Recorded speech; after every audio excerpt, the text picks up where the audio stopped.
Welcome back, class.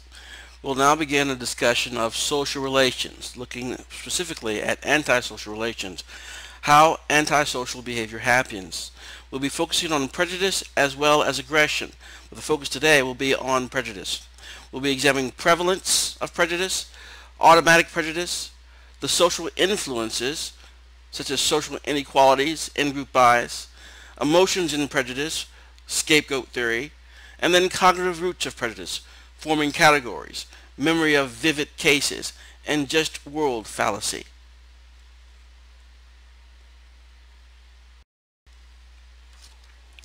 Prejudice. Prejudice is an unjustified, usually negative attitude toward a group and its members. Discrimination is unjustified behavior selectively applied to members of a group. And a stereotype, a generalized belief about a group applied to every member of a group.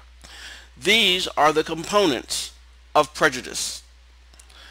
Beliefs, stereotypes, emotions, hostility, envy, and fear, for example, and then a predisposition to act or to discriminate. Prejudice is sort of an attitude. It is something that is personal. You don't always have to display what your prejudicial attitudes may be. It is behavior that we have most concerns about. That's when you behave. You are discriminating against someone based on their membership to a particular group. Prejudice has been around for some time, obviously since the beginning of time. The notion, however, is that our ideas and our acceptance and our attitudes do change over time. Let's look about how levels of prejudice can change. Here we have a look at several generations. Basically, a generation is what time frame you were born in. The greatest generation, located at the bottom, were people born between 1928. When they are asked about their support for interracial dating, when having data on that, we can see the height of that group is about 45% or so. Then we have the silent generation, born from 1928 to 1945. This particular group has as its height of acceptance of interracial dating at approximately 78% or so. Then we have the baby boomers, a large portion of our population, born from 1946 to 1964. The baby boomers peak out at their acceptance of interracial dating at about 83% or so. Then we can look at Generation X. Generation X, born between 1965 to 1976, you can see their height probably peaks out at about 94, 95% or a little bit higher than that. Then we can look at Generation Y, born 1977 and onwards. With Generation Y, we can see they top out at approximately 95% or so accepting for interracial dating.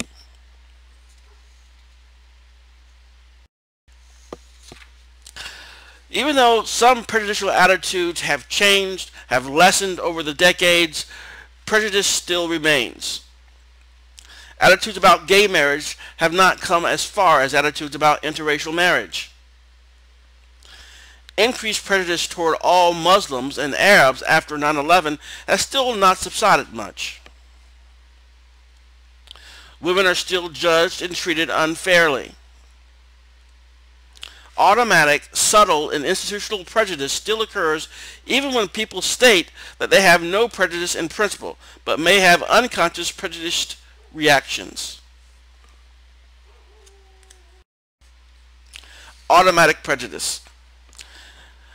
In a particular study, people were more likely to misperceive a tool as a gun when preceded by an African American face, when both were presented quickly followed by a blank screen or a visual mask.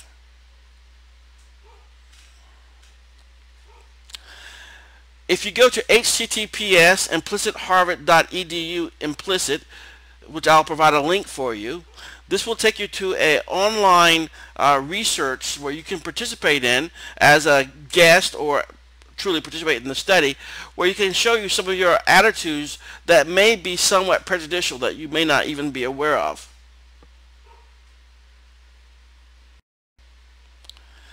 Prejudice based on gender. People may prefer a feminine face, but this preference does not counteract gender preference. Preference for male babies, even abortion of infanticide of females. Blaming women for adultery. And seeing assertiveness or ambition as attractive in men but abrasive in women. Let me make a little bit clarification about people may prefer a feminine face.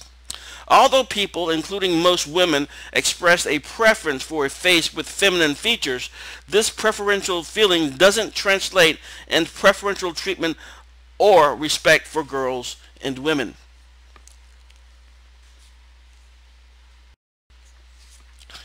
Now, what are some of the roots toward prejudice? Why do we have it? Well, first we have social roots of prejudice. We have social inequality. When some groups have fewer resources and opportunity than others, it may result from prejudice, but can also make it worse. It breeds contempt for the people better off and disrespect for people less well off. It may be used to justify people as deserving their current position. Those doing well must have done something right, so those suffering must have done something wrong.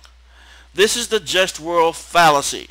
The concept is presented here just to give you an idea of some of the factors that have an impact on our behavior.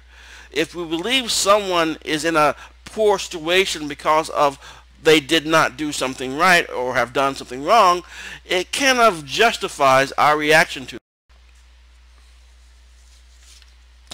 Then we also have the us versus them, or the in-groups and out-groups. Even if people are randomly assigned to groups during experimental situations, part of our natural drive is to belong to a group, leads to what is known as the in-group bias.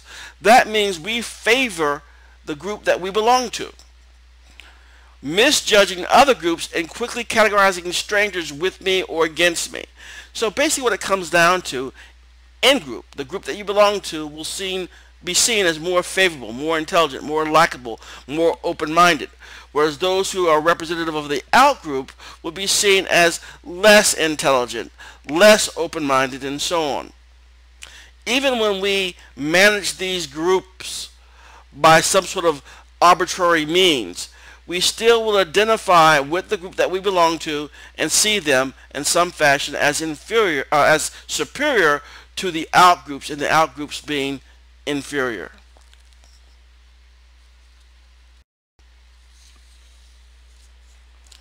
Now let's look at some of the emotional roots of prejudice. We have scapegoat theory. The observation that when bad things happen, prejudice offers an outlet for anger by finding someone to blame. Experiments show a link. Prejudice increases during temporary frustration and decreases when experiencing loving support. A link to fear. Prejudice seems absent in people with an inactive fear response and the amygdala. So prejudice has at its root some sense of fear or frustration.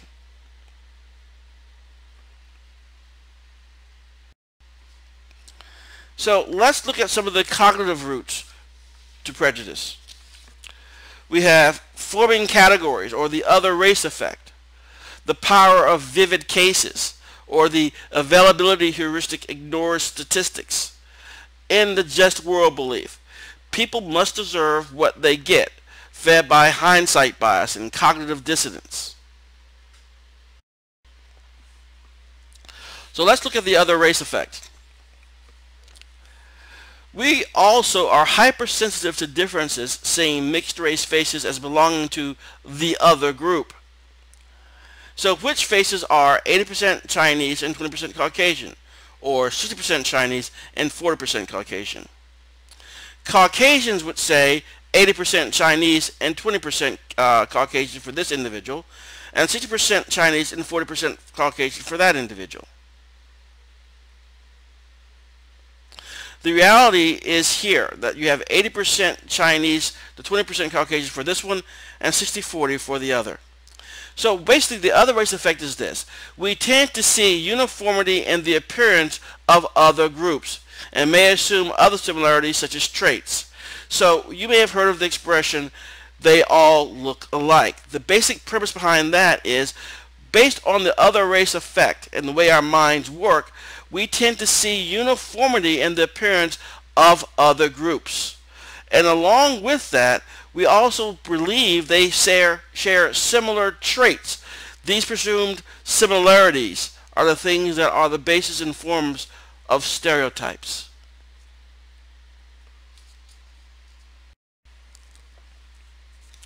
Judging based on vivid cases. If we see dramatic examples of terrorism carried out by people who are Muslim, we may form a false association when in fact the reality is much different.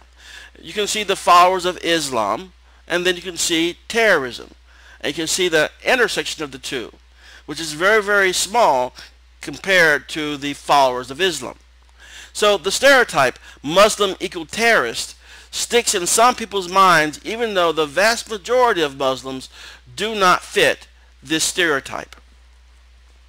So basically, the more vivid a case or an example is, the more that sticks in your mind, the more you have access to it, and the more your belief system is going to be based on that vivid case.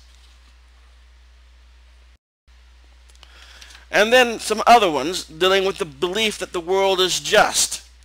The just world fallacy mentioned previously, the just world fallacy believing that justice generally happens, that people get the benefits and punishments they deserve. The implication is that if people are rich, privileged, they must have earned it.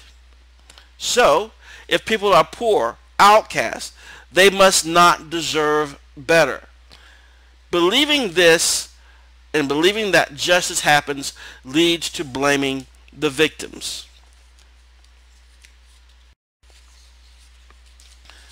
So there are a variety of thinking habits that do reinforce our prejudice. One of the reasons that it's been around for so long and probably will continue to be. Some of the thinking habits that reinforce prejudice are the availability heuristic. Stereotypes are built on vivid cases rather than statistics.